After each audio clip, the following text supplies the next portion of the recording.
I don't know. Anyway, there's a lot of other things going on as well, but let's get started. First, we've got to start at Nazigate. So yesterday, I showed you Justin Trudeau's apology for having clapped in the House of Commons for a Waffen SS fighter, somebody who fought on the side of Hitler, blah, blah, blah.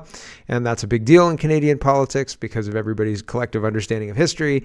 And I think it's interesting that yesterday, Trudeau apologized on behalf of the Parliament, but he doesn't speak for the Parliament. He speaks for the government of Canada, and he speaks for himself, but he doesn't speak for the Parliament. And yesterday, he spoke for the Parliament. And I've got it here, but I don't really want to play it because Justin Trudeau, it's like nails on a chalkboard. You know what I mean? So here's Michael Chong asking the government leader. He says, in the House yesterday, the Prime Minister apologized on behalf of the House for the diplomatic disaster. A Prime Minister doesn't speak on behalf of the House. A Prime Minister speaks on behalf of the government of Canada. Why didn't the Prime Minister speak on behalf of himself or the government of Canada? Why not? And the answer isn't ever good enough because the Liberals never, ever want to answer a question. They don't answer questions they don't like. Sorry about that. But here's the exchange in the House of Commons floor. Here we go. The Honourable Member for Wellington Halton Hills. Mr. Speaker, I listened carefully yesterday to the Prime Minister's apology in the House. He did not apologize on behalf of the government or on behalf of Canada. He apologized on behalf of the House, but a Prime Minister does not speak for the House. A Prime Minister speaks for the government or for Canada. Yesterday in this House, he did not apologize on behalf of either for the embarrassment and shame of the government's mismanagement of an official state visit. Why?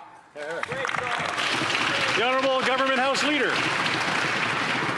Speaker, my colleague knows perfectly well that the Prime Minister issued an apology on behalf of all of us, because those of us that were present here in this chamber on Friday all stood unbeknownst to any of us that this individual were to be here or that he would be recognized by the Speaker. I think all of us feel a deep shame about this, and had we known otherwise, not a single one of us would have stood and applauded this individual. Thank you, Mr. Speaker. The Honourable Member for Wellington Halton Hills. Mr. Speaker, for 5 days, the Prime Minister let Canada's reputation wither. For 5 days, the Prime Minister did not apologize. And when he did, it wasn't on behalf of the government or on behalf of Canada. It was on behalf of Parliament, for whom he does not speak. Why did he avoid speaking on behalf of himself, the government, or Canada? The Honourable Government House Leader. Thank you, Mr. Speaker. As the member opposite knows perfectly well, as soon as this was discovered, the Prime Minister spoke about how deeply hurtful this was to all parliamentarians, indeed all Canadians, particularly all communities who were impacted by the Holocaust. Conversations and apologies were made through diplomatic channels immediately upon knowing about this. And as soon as the Speaker admitted his responsibility, took responsibility, the Prime Minister issued his apology. Thank you, Mr. Speaker.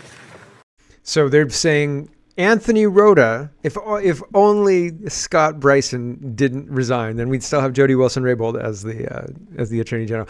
No, the only reason Justin Trudeau took this long is because Mr. Rota took this long to take responsibility. As soon as Mr. Rota, correctly, according to Karina Gould, took responsibility, that's when the Prime Minister was able to comment. What? That seems like flawed logic to me. There are United Kingdom journalists, according to Sputnik International. So take it with a grain of salt. It's the internet. But Sputnik International is reporting that a UK journalist was arrested for malinformation after exposing Trudeau applauding a Nazi. So free speech advocates have warned that the British government's online safety bill could be used to crack down on anyone questioning the official narrative on issues from the COVID-19 pandemic to the conflict in Ukraine.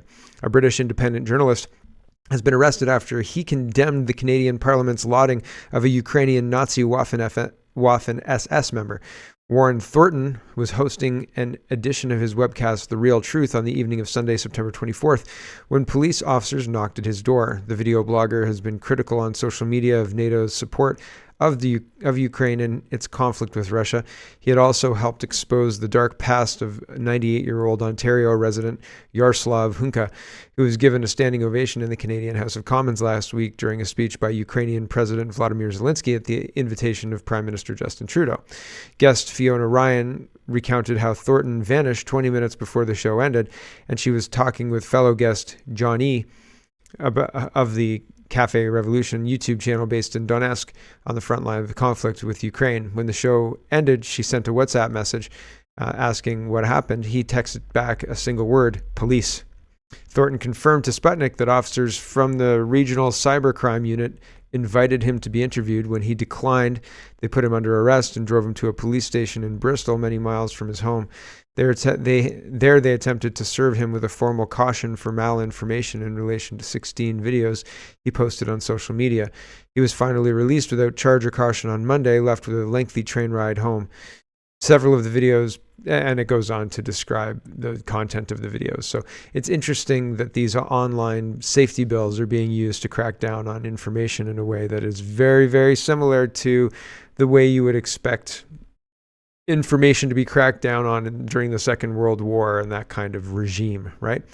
National Post says block MP Louis P. to serve as interim speaker for 5 days until MPs elect Rhoda's replacement.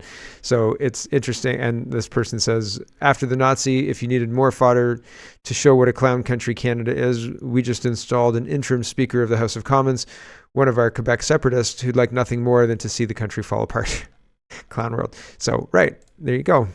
A separatist is a separatist is a separatist. And should they be the Speaker of the House, right? He's very impartial, except for all of his biases. Here is Amazing Polly, and she's responding to Bryce Green. We're moving on from the Nazigate stuff, but we're staying with Ukraine because it's kind of related. Bryce says, what's going on? Ukraine is asking the United States to start bombing Iran and Syria. Right. What? Ukraine asks West to bomb drone factories in Iran and Syria. Kiev made the request in a document submitted to the G7, alleging Western components are in drones Russia is using in Ukraine. This is dated September 27th. I don't know the publication, though, so apologies about that. And it's just telling you the same story. Ukraine asked its Western backers to bomb drone factories in Iran, Syria, and in Russia. The Guardian reported Wednesday, citing, Guardian, that's the original, citing a document Kiev submitted to the G7 in August. So that's very interesting. Amazing Polly says, wait a second, aren't Iran and Syria Israel's big enemies? What a coincidence. The Jewish Ukrainian leader whose career is totally dependent on Jewish oligarch Kolominsky, I'm getting that wrong, and who says he wants Ukraine to be big Israel, is trying to get his friends to bomb Iran and Syria. Interesting, right? Very interesting stuff. Geopolitics is very interesting. Maxime Bernier, and if he says, with everything going on right now, you need to watch my important declaration about the war in Ukraine if you haven't already. We can't let the pro-war propaganda of the establishment parties and the mainstream media monopolize this debate. I think Bernier's proposal is very reasonable. He says Canada should take a neutral stance and start trying to negotiate a peace or start trying to lay out a peace framework. I think I agree with that. I said that from the beginning. I said that there's no reason for Canada to be involved in this war. It's a 20-minute talk. The first 5 minutes are laying out kind of the overview of what's going on and what I just told you, the fact that he thinks Canada should be neutral and helping with peace framework, etc. And then the next few minutes are giving history on the region and denouncing the idea that this is a Russian apologist and we need to stop Putin because he's the new Hitler. And if we don't stop him in Ukraine, he'll come and invade the rest of the European countries and so on and so forth. And it's a good speech. It's 20 minutes long. I'm not going to play any of it because it's 20 minutes long. And I couldn't find a minute that I thought was really kind of good. But anyway, well, I mean, there's a lot of good minutes, but I like one very impactful minute. So I don't know. The whole speech is good. Go listen to it. Here's Zelensky. Wall Street Silver is highlighting this. I'm not going to play this one either. It's not because I don't like Bernie. Zelensky reassures us his defense minister Rezanov didn't run off with $1 billion from American taxpayers. He ran off with money from Ukrainian taxpayers. Actually, maybe I'm going to play this one. Hold on. So here he is saying the money used to buy the $1 million villas and vacation homes is not money from our partners. We use that for weapons. And he says, it's money from Ukrainians. He says, yes, it's money from Ukrainians. It's in other cases. It's not about the partners. So these are Ukrainian funds. These are Ukrainian cases, but anyway, yes, but anyway, it doesn't matter for me. Now, we will fight and win in this war. But again, I'm underlining it's not the money of our partners. Also, it's important to know. Finally, 600 days. So there you go. It's not the American money. It's not Canadian taxpayer money going for these vacation homes. It's Ukrainian money going for these vacation homes. Sure. Here's Mark Friesen. He says, you know why Russia has been deemed the enemy through persistent propaganda? Because they want nothing to do with the globalist agenda. Putin knows it would destroy his country and their national resources industry. Ukraine has been thoroughly hijacked by globalists. They're desperate. With Russia standing in their way, they will have a hard time achieving their stated agenda. Meanwhile, our parliament celebrated a Nazi. The Nazis and communists have converged to achieve the goals of sustainable development. That should light everyone's hair on fire. Not to suggest I'm a supporter of Russia. I wouldn't trust them as far as I could throw them, but that's the reality we're in. I think that Russia is more trustworthy on the world stage than Canada is at this point in time. We seem like snakes. We talk about, and Justin Trudeau, I showed this footage to you the other day, talks about how he wants to steal money from Russian assets and give that money to Ukraine and to fight Russia. And I think that's the most dastardly, despicable thing that you could possibly do. And I mean, like, if you want to fight a war against a country, if you want to fight, and I mean, okay, it's all fair in love and war and all that stuff. If you can do it, like those silly Russians put their trust in our banks, ha ha ha, we'll steal that money and then we'll use it to fight war. I think that that's going to backfire in a way that is unexpected. And I mean, in the initial way, it goes against the values of the espoused values of the country, the espoused values of what we expect of ourselves at an individual level. Why would our country behave in a different way? Because those guys are bad. Do you go and steal bad people's things? Like, you're bad ideologically. I disagree with you. I find it perfectly fine to steal your things. So I think that I fundamentally think that if you look at just the behaviors of the people and the countries that we're talking about, Justin Trudeau has made Canada look foolish and dastardly, like in a cartoonish villain, twirling his mustache, twirling his mustache. And I think that Russia has been straightforward and honest about its dealings and attempts to solve a problem on its doorstep.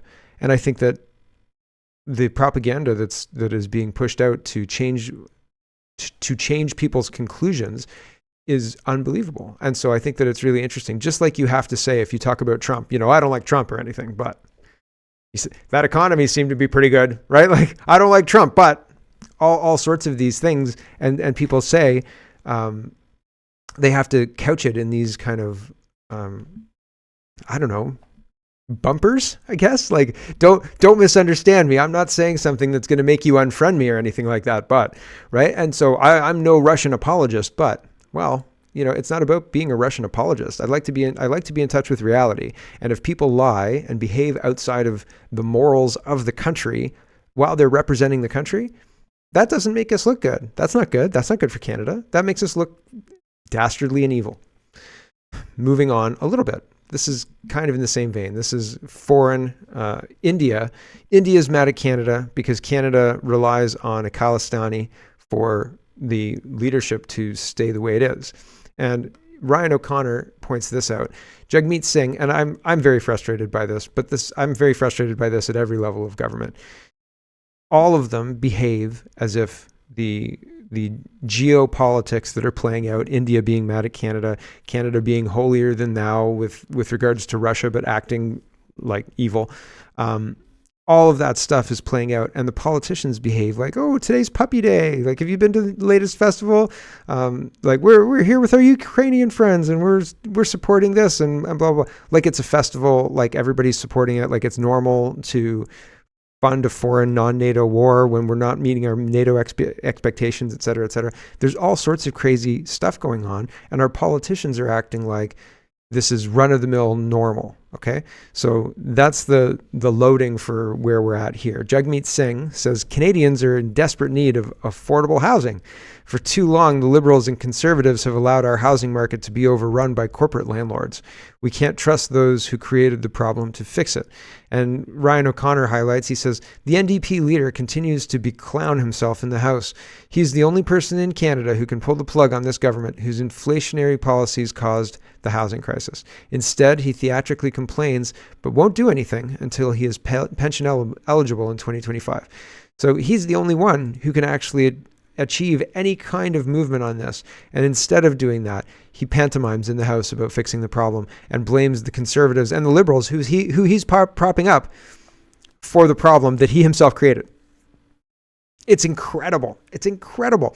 And the Indians are pissed. They're very angry. And again, one of these situations where I look at this, I look at what Trudeau's behavior was, I look at the evidence that he's presented and the history of what Trudeau has done in the past, not just the trucker convoy where he lied about who the truckers were, what they stood for, and it seems like he got somebody with a Nazi flag to go and parade around so he could justify calling the Nazis or the truckers Nazis, et cetera, et cetera.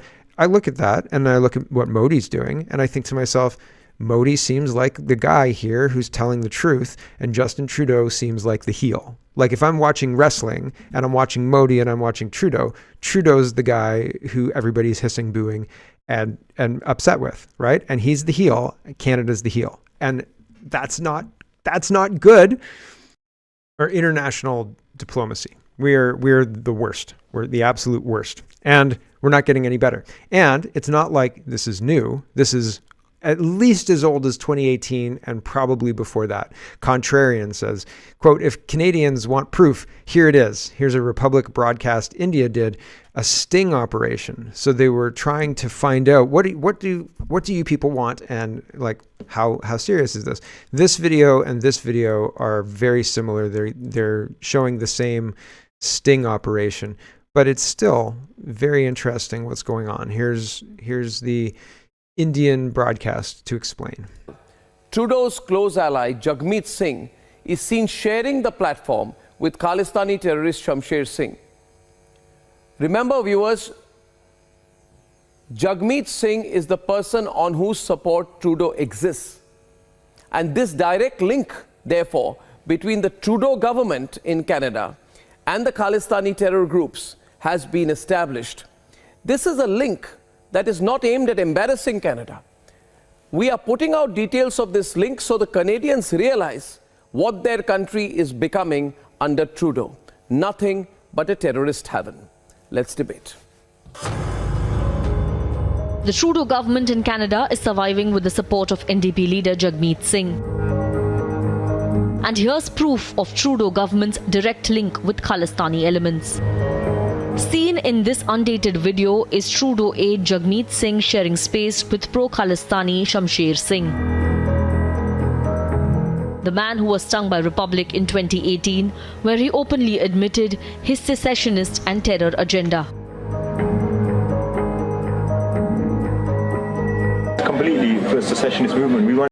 He says it's a completely secessionist movement. We do want India to break up. We want the Nalaxes to be free, the Draudistan to be free, to have freedom, Dravidistan to be free. We want the Maoists and blah blah blah blah blah. So they're calling for the fall of Dubai. They want their own everything, right? So this is the same thing. Paul Mitchell says, after watching this video, you may have a pretty good idea why the government of India has a serious problem with NDP leader Jagmeet Singh. And so these are the kind of things that have been around for a long time. This is not new, but people have not paid any attention to it. Here's another one. The National Telegraph is reporting there are more obvious Khalistanis in Canadian politics than just federal NDP leader Jagmeet Singh. Even in Alberta, there's an MLA, Mr. Pramit Singh Bopari, who is an open Khalistani and shared videos on Facebook, including armed Khalistani terrorists. So he's putting videos on Facebook with armed Khalistani terrorists. That's interesting, right? That's interesting, according to the National Telegraph. Is that how we want our Canadian politics to go? We have Indian separatists making a home in Canada, and we're supposed to believe that Canada's the good guy here? I feel like we're turning, at the very least, turning a blind eye. And the reason we're turning a blind eye is because of what these videos describe, the fact that Justin Trudeau relies on Jagmeet Singh for the government to operate at this point in time. Without Jagmeet Singh's support, neither of these people would be in power, right? So it's very, very interesting. Here is Pierre Poilievre pointing out that Jagmeet Singh has betrayed the working class. The NDP, not just Jagmeet Singh, the NDP themselves have betrayed the working class people to favor a radical leftist authoritarian agenda. I don't disagree. Here's Pierre Poilievre. If I were that, that's too fast. Here we go. If I were that NDP member, I'd be back in Edmonton apologizing to Albertans for her betrayal of that province. Her party, her leader wants to shut down the single biggest industry in Canada, which is our responsible energy sector. The NDP literally works against the union jobs in Canada's energy sector in that member's own province. She votes in favor of a 61 cent a litre carbon tax that is nearly unanimously opposed by the people of Alberta. That's right. Albertans understand what Canadians across the country now understand, which is that the NDP has betrayed working class people to favor a radical leftist authoritarian agenda. We as Conservatives are the only party defending the working class people of Alberta and all of Canada. So, very interesting stuff. I think the Indian government is not wrong in their criticism of the Canadian government. And I think that Canadian government is betraying its citizens regularly in favor of a very, very backward authoritarian, ultimately, regime. And we're going to suffer for it. And I don't see an easy way to derail it because Jagmeet Singh doesn't have any money. The NDP don't have any money. They don't have any money to run an election. There's no incentive for them to drop this government because if they do, they're probably not going to get reelected, right? Have you seen the polls? So it's very, very interesting to watch that push and pull. They have a majority. They can continue governing until 2025 unless something else acts to change that. And some things that could change that, the NDP caucus revolt, remove Jagmeet Singh, and then vote to drop the government. I think that's the only avenue.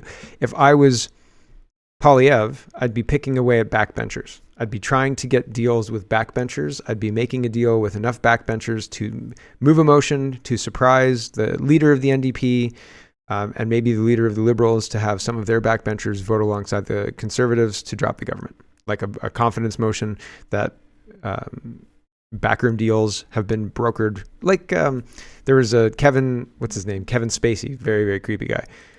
House of Cards, right? And it showed it was Washington based, but it was based on House of Lords, House of Cards UK, and the House of Cards UK was all about backroom deals, talking about how things got done in the government. So those are the only two, in my opinion, at this point in time, those are the only two ways the government can be dropped. If the NDP themselves remove Jagmeet Singh and vote with the Conservatives to drop the government, vote with the opposition to drop the government, or like remove their deal with the Liberals and vote no on a confidence vote, or Poilievre turns enough backbenching Liberal and NDP MPs to get the same result without taking out the party, just taking out the MPs because the parties have left them behind.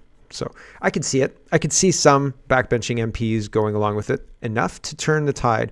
The Conservatives have something like, I think it's like 136. I think that's roughly where they are. I'm not 100% on the seat numbers for the Conservatives at this point in time, but that's a lot of seats to turn. Almost too many, right? Like up to 40, right? That's a lot. And too high to expect that to be a viable plan. If that's your plan, it's not a great plan. Hello, everyone. Thanks very much for watching. This is just a short version of a longer show. If you'd like to get the whole show, you can go over to CanadaPoly.com and sign up for a subscription. Just look in the drop-down tab for Shop and Donate and look for subscriptions, and you'll get immediate access to the full show. Love to see you. Thanks for watching, everybody. Have a wonderful, wonderful